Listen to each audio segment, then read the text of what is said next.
That which has a beginning, middle, and end, that is unreal. Mm. And that which is beginningless and endless, that is real. So something exists if it has a name and form, but something is real if it is formless and nameless.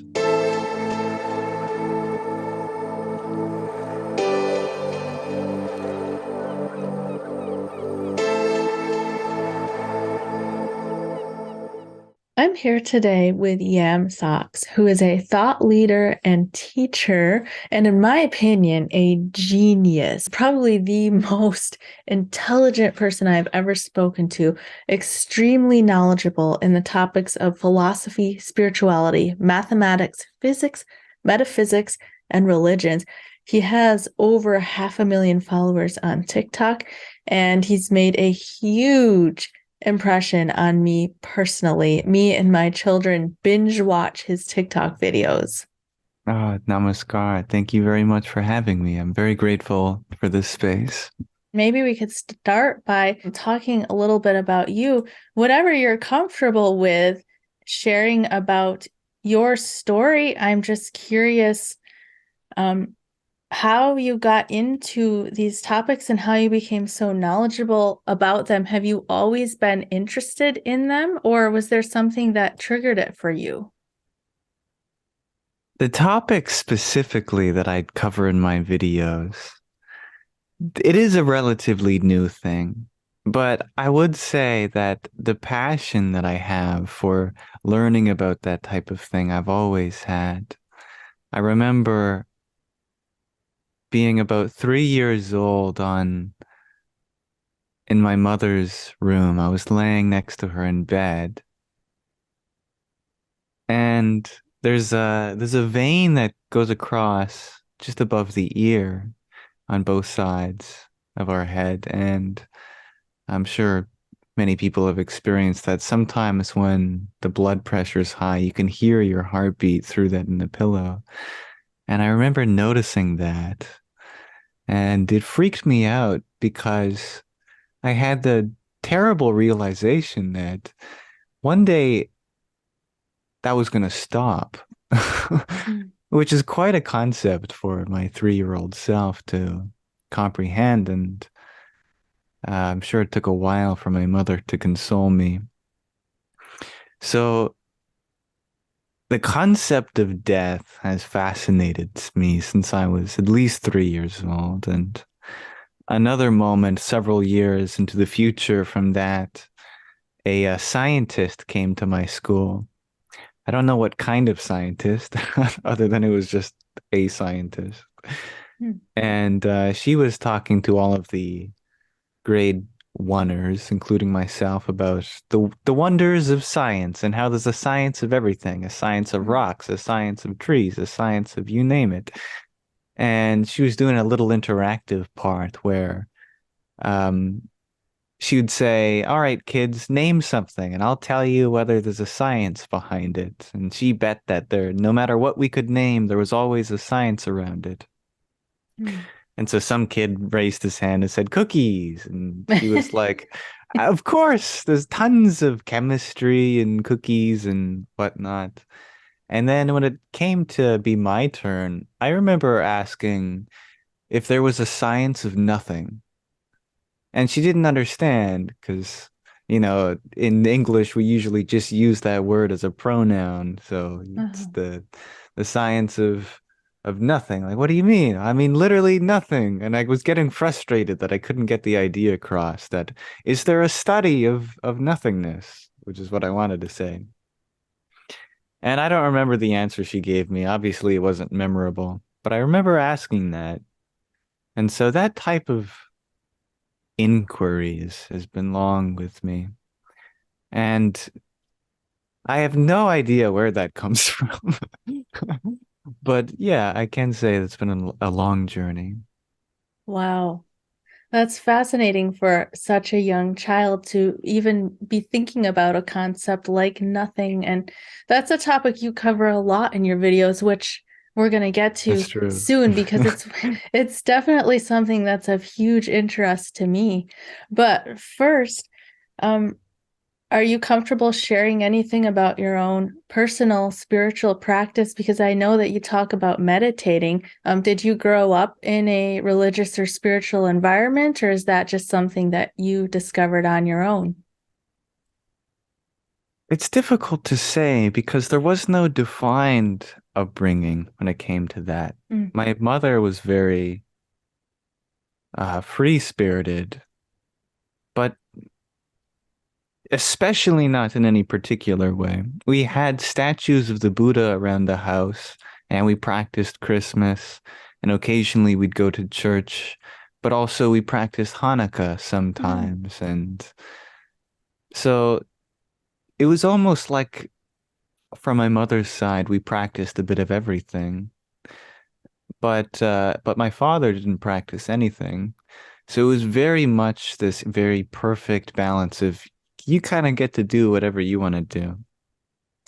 And actually, for a significant portion of my childhood, um, after I started becoming interested in science, I considered myself pretty anti-spiritual, as most people do, mm, mm-hmm, until came a time when there was a more deeper opening in my heart.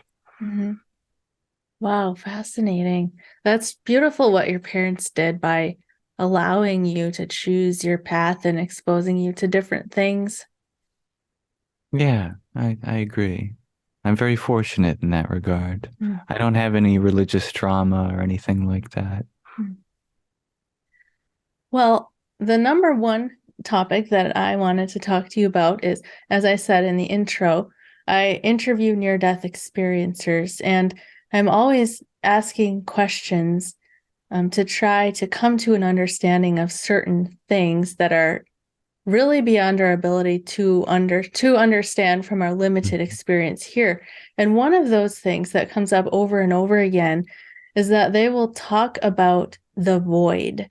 They'll Mhm. experience this Yeah. place that isn't a place that Mhm. they say is nothing. It's absolutely nothing. I mean, they can't even say that it's dark because darkness is a thing, but Right. at the same time, they'll say it contains everything. And they'll say nothing isn't what you think it is. It's complete perfection, it's complete bliss, and it contains everything that ever has existed or could exist, but yet Mhm. it's nothing.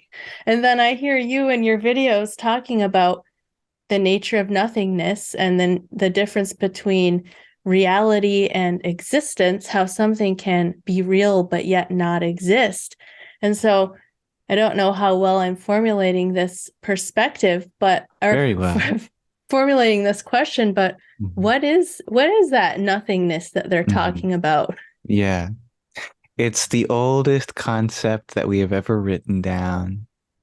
Of the oldest scriptures that you'll ever find, you'll find the most principal experience that apparently all of human life arises from, persists through, and returns to is this very concept. And in Indian philosophy, there are thousands of words for such a state. There's Shunya, there's Turiya, there's Brahman, there's Akash, and it's all various perspectives describing the same absence of a thing. But yet somehow that absence to the experiencer seems so much more real than anything which arises within it. And I say within it because that place, I really believe, is not occurring just for some people at certain times. There's no specific thing you have to do to realize it. It's right now. There's just stuff on top of it as well, which is all this stuff. Mm-hmm. But there's something very important about it, which is that in this existence, there are two types of things. Objects, like people and places and things and berries and bushes and trees and rocks and sand and atoms and planets and stars and galaxies, you name it. That which has a name and form, it's an object.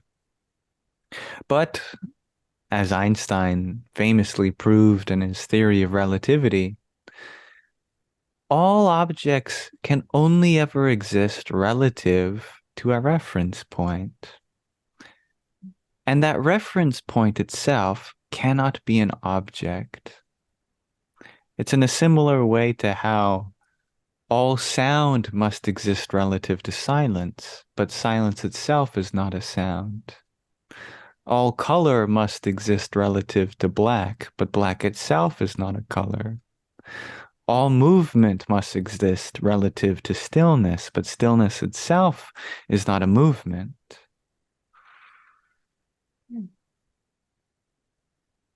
All numbers must exist relative to zero, but zero itself has no value. In a similar way, we find that this nothingness that we speak about is exactly that, a reference point in which all things exist relative to. And that's very important because it will go on when the body does not. But so is consciousness exactly identical with this nothingness. So to understand the nature of this nothingness is to understand that you are immortal. Mm. Mm. Wow. So this, so you're saying is that everything exists in relation to this or in with this nothingness as a reference point. And does this nothingness also contain everything in some way? Indeed, it is the very container of this experience itself. Hmm. So what is the difference between being real and existing? Hmm. Well, we often interchange these words, and person to person, they may give you an answer of no difference, and other people may say there is a distinction. So it is a little arbitrary. However, I can give you one distinction, which is that since ancient times, the tool for discovering what is real and what is unreal is this. That which has a beginning, middle, and end, that is unreal. Mm. And that which is beginningless and endless, that is real. So, with that definition, nothingness is perhaps the most real because it absolutely has no beginning, middle, or end. It is birthless and deathless. But unlike nothingness, all that which we say is in our relative existence is temporary because it's either born at the beginning of each universe or dissolves into pure energy at the end or transforms itself into various shapes through supernovae and other chemical processes. So something exists if it has a name and form, but something is real if it is formless and nameless. Wow, okay. That's the exact opposite of what we would think. Exactly, right? It goes counterintuitive to our mind, but that's because our mind is very pro-existent, Mm, because it is a part of existence, whereas our consciousness is contrary to that. mm. Well, that makes sense to me because there's some spiritual texts that I've read, like A Course in Miracles, or teachers who teach those texts who have said similar things that the un they'll talk about the physical world as if it doesn't exist or if it's as if it's some type of Mhm. illusion, and then the Right. definition that they'll give is you're experiencing this three-dimensional physical world, and that experience of it is very real, but Mhm. anything that has a beginning and an end isn't actually real in a fundamental sense. Not absolutely real, but the ancient masters will not deny the reality that we're experiencing now. It is real, but only relatively real. But from the standpoint of nothingness, it is so finite and temporary that we cannot give it the same level of reality as that which is eternal. Well, that's the best description of that I've ever heard. Thank you for that. Oh, it's not mine. You're welcome. So I've heard you in some of your videos talking about how, and I'm not going to word this properly, but you've talked about how a box can be empty, but that emptiness doesn't have the same properties of the Mhm. box. Can you explain Yes. that? Yeah. It's a lovely thought experiment.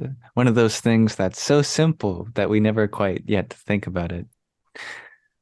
But yeah, if I say this uh, peanut butter jar is empty, um, if I say this peanut butter jar has nothing in it, then that means that it's empty. But notice we never said anything about that nothingness being empty, only the peanut butter jar. And so emptiness is a property that nothingness bestows, but nothing can be said about nothing being empty. Hmm, fascinating. So when I hear you say things like that, it leads, and you said in your videos too, another really interesting video that I watched a few days ago is where you were talking about how you're neither a theist or an atheist because you believe that God is real, but you don't believe that God exists because God is beyond existence, Right, which leads right. me to think that what we perceive to be non-existence or nothingness is actually something completely different than what we think it is. Mm, yes. Yeah. In the Upanishads, Adam, this is a great translation I could vouch for by Swami Nikhilananda. So, very foundational text of Hinduism. The goal is to realize the absolute reality. The goal of all Hindus, all seekers of truth, of every aspirant of every religion.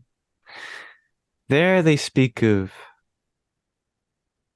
a concept called Brahman, which is a word that gets translated as the absolute reality. Whatever the absolute reality is, we call it Brahman.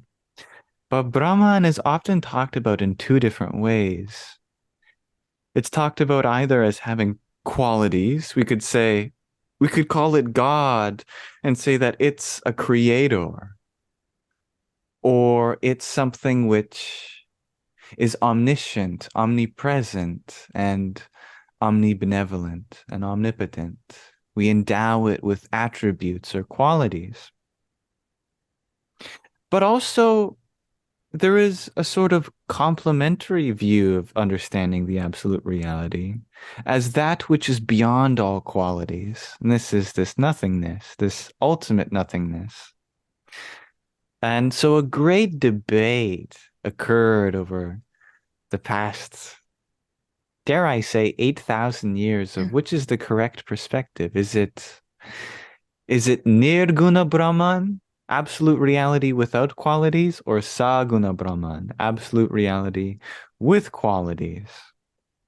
And after a while, the dust has settled into this principle, which is that Para Brahman, the true ultimate reality, is Nirguna. It has no qualities.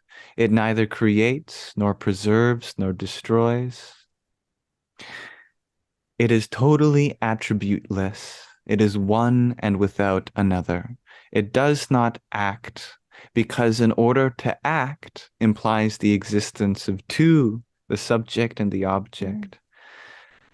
But that ultimate reality that is one without another, it is completely united with itself, so there is no subject and object to have an actor and an acted upon. However, through a miraculous, ineffable power of its own, a projection of limitation is put upon it, which divides that Brahman into forms and names.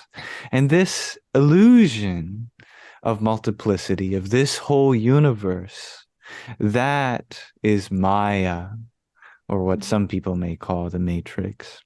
mm, mm.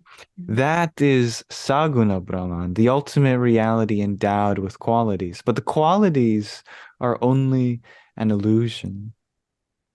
But the first creation of this illusion is that of emptiness.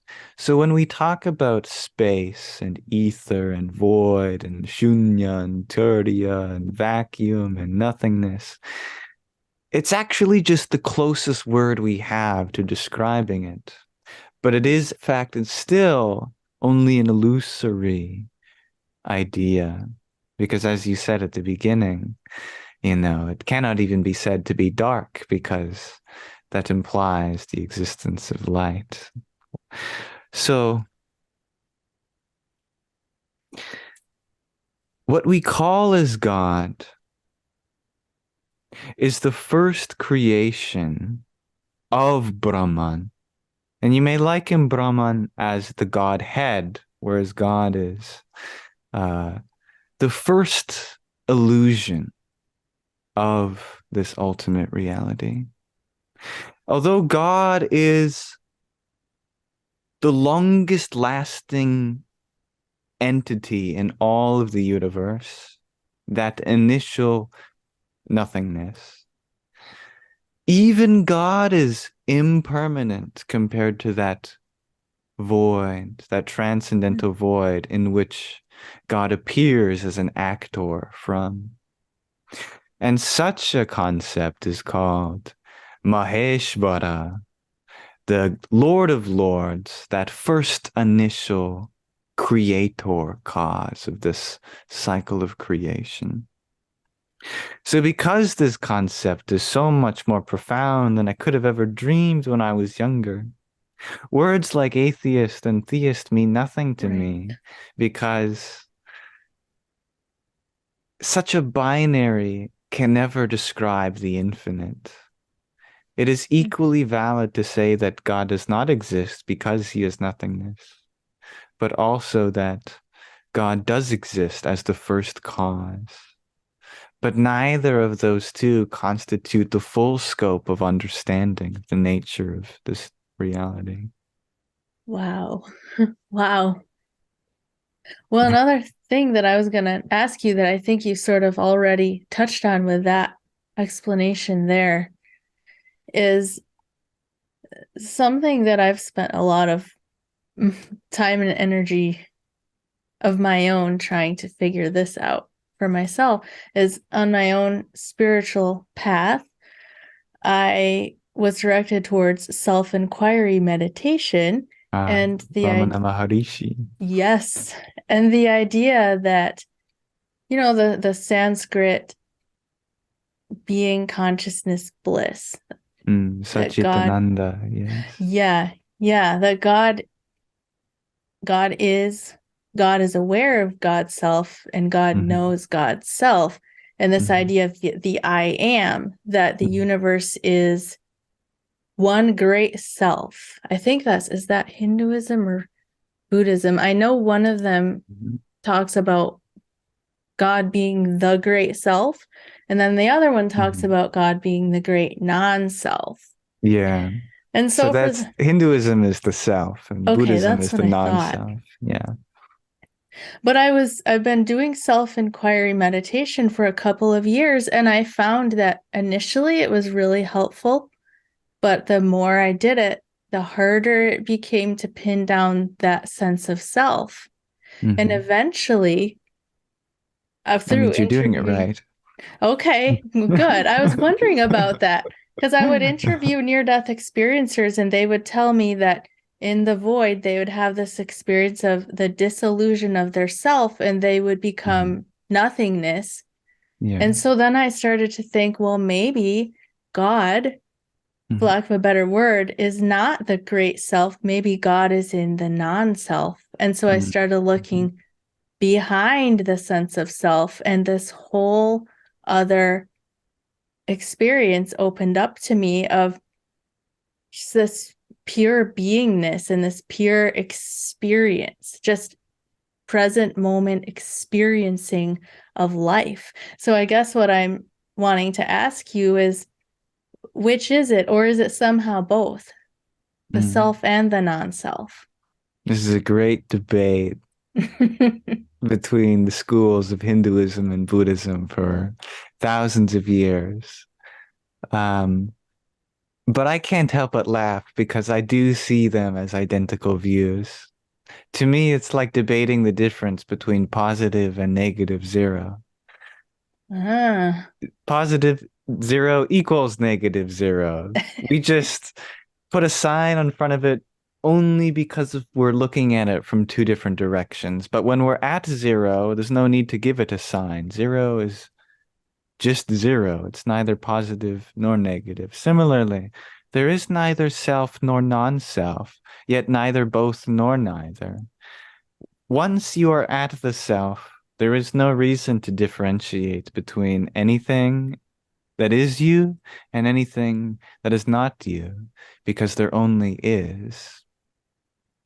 So, this idea in Hinduism that everything is Atman, everything is the self, contrary to Buddhism, where there is no such thing as the self.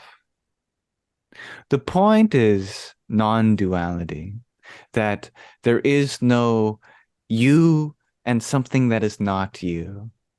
And two ways of saying that is everything is you or everything is not you. But the point is that there is just a vast expanse of oneness, and you can call that oneness the self, or you can call that oneness not the self. But it doesn't really matter. The point is that all is non-dual, Advaita, one without a second. Wow, thank you so much for explaining that. It makes so much sense when you put it like that. I think so too. Well, let's switch gears a little bit here, and I want to share about the first video of yours that I saw that my husband sent to me.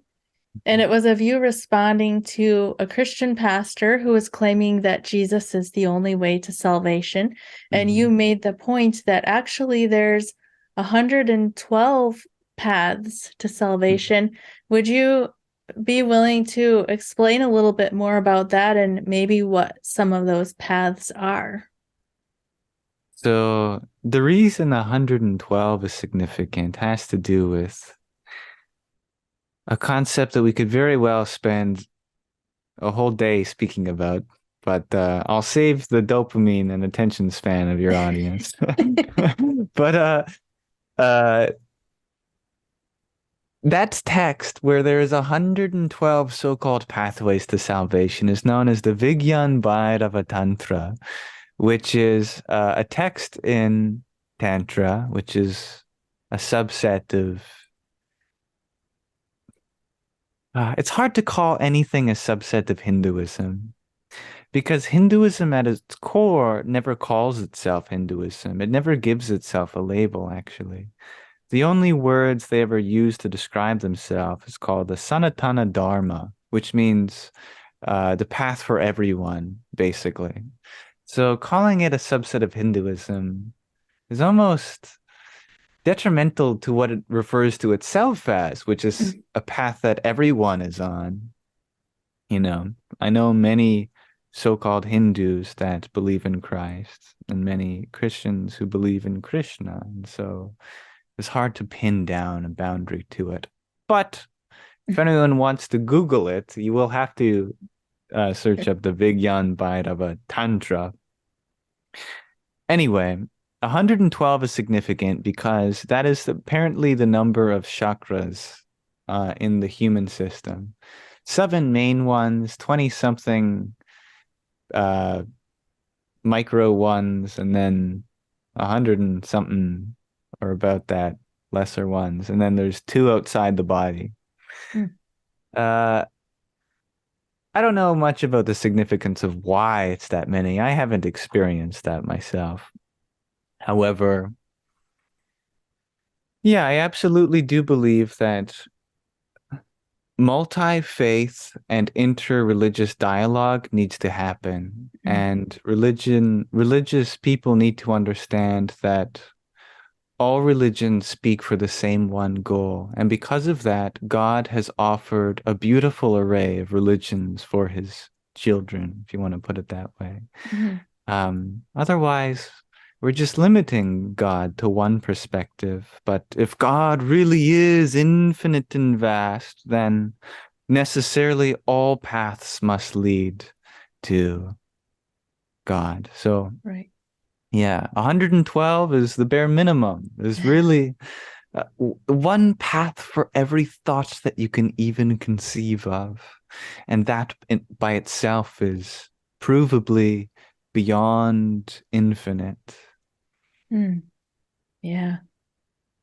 In the video that I watched, you were comparing or you were making the point that Christianity, fundamentalist Christianity anyway, because I know there's mystical branches of Christianity Mhm. as well, would qualify as the path, the Hindu path of bhakti yoga, with That's right. putting the devotion on an external deity figure. Mhm. Yeah, for a long time, as I mentioned that yoga and things like yoga has been one of the first things that humanity even started writing down in our first scriptures. Um, and for a very long time there, they encoded three paths that all of humanity is built upon: the Bhakti Yoga, Karma Yoga, and Jnana Yoga, where yoga is a word that just means union in this context. Union of Atman and Brahman, that the self and the universe. So Bhakti Yoga would be union through devotion. Karma Yoga would be union through action. And Jnana Yoga would be union through knowledge. So we often think of as yoga as maybe a subset of health and wellness or a subset Mm. of religion. But actually, yoga is the greatest category of all human experience, and everything is a subset of yoga. And religion is a subset of bhakti yoga. Oh, fascinating. Another thing that I wanted to ask you about, in one of your videos, you talk about a different translation of Genesis 1:1, where it's Mm, traditionally translated, in the beginning, God created the heavens and the earth. And I found your explanation of that fascinating. So could mm. you share that? Yeah, it's a little bit of a pet project of mine. Something never quite sat well with me about the King James Version. Why is a person of great authority instructing his own translation of a spiritual text? That seems like it's just ripe for bias, because yeah, one thing that kind of proves that point is King James was really afraid of being considered a tyrant, and a lot of the texts in the Bible are quite against tyranny. And so Mm. he had them all removed. And so he removed all the words for tyrant in there and I didn't replaced them realize just that. with, yeah. Um, just in case the people read the Bible and then thought, oh, King James is a tyrant. We gotta listen to the Bible and over. But anyway, the first line, well, all the lines are not originally written in English. Um, the oldest copies we have are in Hebrew, I believe, on the Dead Sea Scrolls, and which, of course, is usually just referred to as the Torah, but it's still the Bible. And there, it's so difficult to translate Hebrew, especially ancient Hebrew, into English. And I'm no Hebrew, I don't know Hebrew myself. Um, so I cannot put absolute faith in my translation.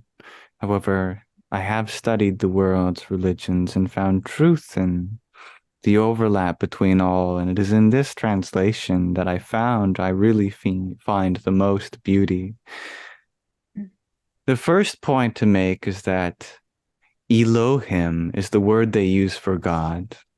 And Elohim is a very interesting word because it's a compound of something which is both plural and singular, both feminine and masculine. So I think that's kind of the fancy way of making a word for God, which is neither plural nor singular and neither masculine nor feminine by doing everything.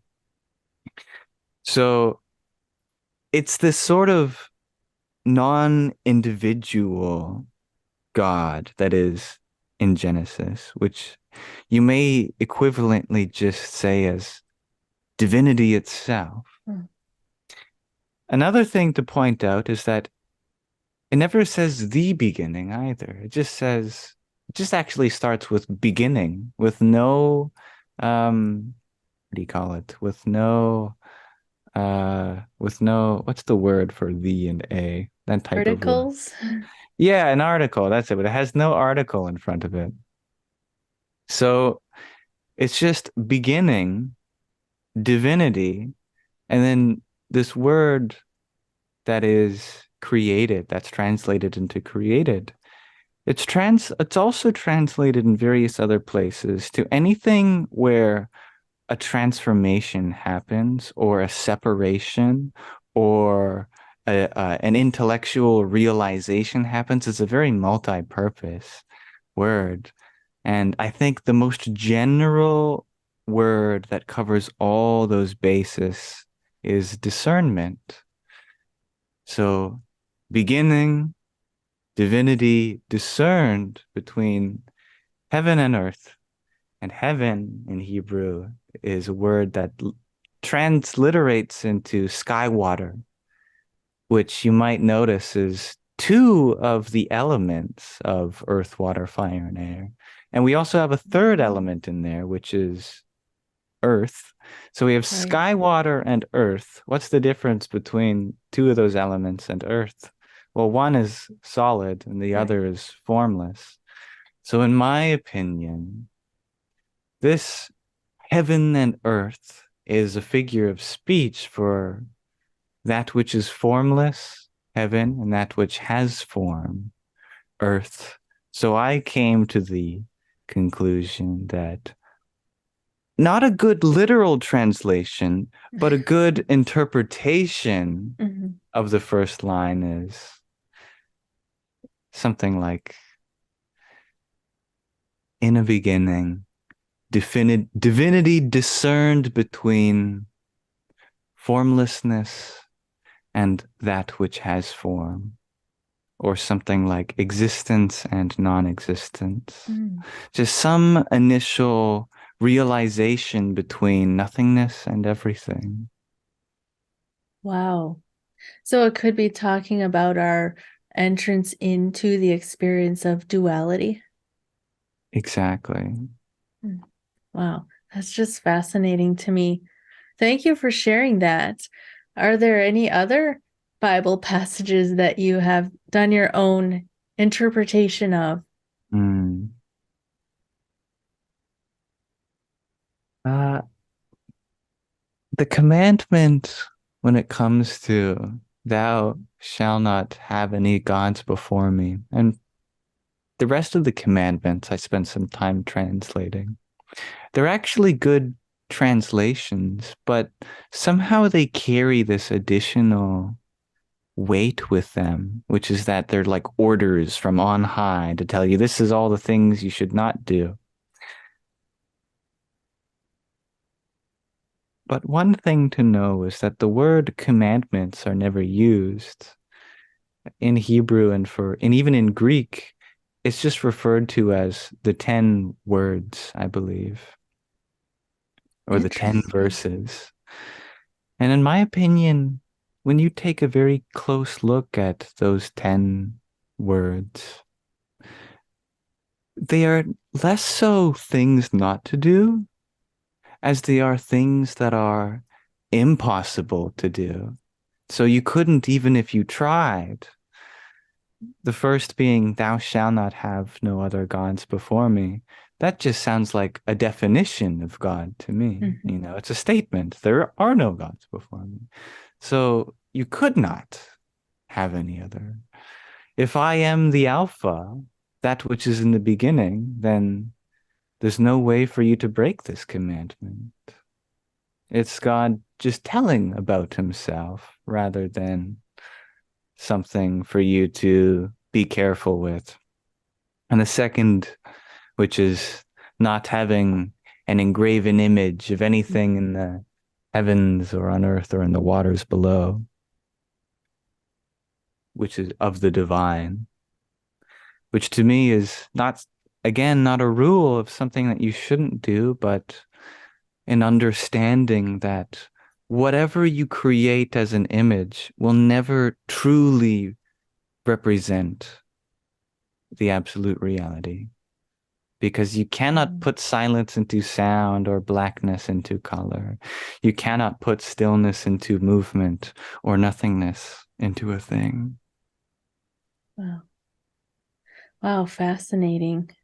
Thank you again for sharing that. My I pleasure. just have a couple more questions. I heard you talking about how, let me see how you worded this. Well, you were using a river analogy to talk about different religious and spiritual paths and how many of the different religions that we have are side quests to the true. I can't remember what language you used, but my question is, what would you say is the most direct route to divine union or divine knowledge? Mhm. I want to be clear that no religion as a whole is a side quest. Everything can be used to a direct realization. However, everything can also be used as a bit of a distraction Mm. from the attainment of permanent peace and bliss.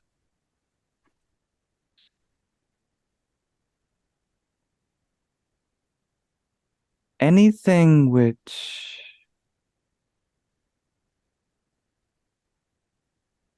our minds become attached to, I would say is a side quest.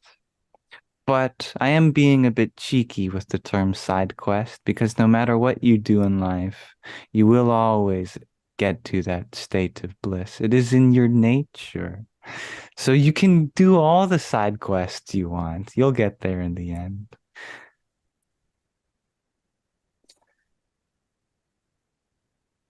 I would say that Ramana Maharishi's self-inquiry is perhaps the most direct method, Mm. or anything equivalent to it. And my final question is, what is the purpose of life? What is the best thing for us to be doing? And that's where language gets me because I know We're Mm-hmm. not supposed to do anything, but Mm-hmm. what's the best use of our time here? Mm. I remember sitting with my friend once looking at the stars, and we played this interesting game where we imagined that question words like what, who, where, when, why, how were nouns, as if they were objects of the sentence. So if you play the game, why did the chicken cross the road? It's an answer and not a question. But perhaps a more vivid example of that is which came first, the chicken or the egg? Well, if we treat this word which as a word, not a which is in a person, but just the question itself, I'd say that yes, which did come first, which sounds like a silly poetic answer, but it really struck me that the idea of the question itself precedes all of existence, that the very act of questioning is the space for truth to follow. And that sounds a lot like the source of the Mm. universe. To question is to create space for truth to follow. Therefore, the question itself, ironically, is the answer to its own question. So, what indeed is the purpose of life? And what is the most important thing to spend your time doing? What indeed? Ask away. Enjoy the mystery. Mm, I love that. Well, Yamsox, thank you so much for being willing to have this conversation with me.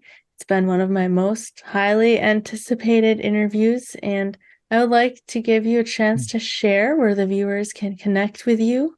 I know obviously you're on TikTok. You have a bunch of other links, so whatever you would like to share. Ah, if you like the words I'm saying, anyone listening, meditate. Don't go chasing after my experiences. Discover them within your own self. If you really want to find me, I'm sure you will. Thank you for watching the Love Covered Life podcast. If you'd like to support this channel, I've shared the link to my Patreon in the description box where you can get benefits like behind the scenes of this podcast, early ad-free access to interviews, and a monthly live stream Q&A with me. I've also shared the link to my free Discord community, which I've just started and I'm very excited about, where I share free resources and a bunch of channels and forums where people can connect and grow spiritually together. You'll also find the link to my website, lovecoveredlife.com, where I share my paintings, my TikTok and Instagram at Melissa Denyce, and my clips channel, where I share shorter clips of my podcast episodes. Thank you for watching and thank you for your support.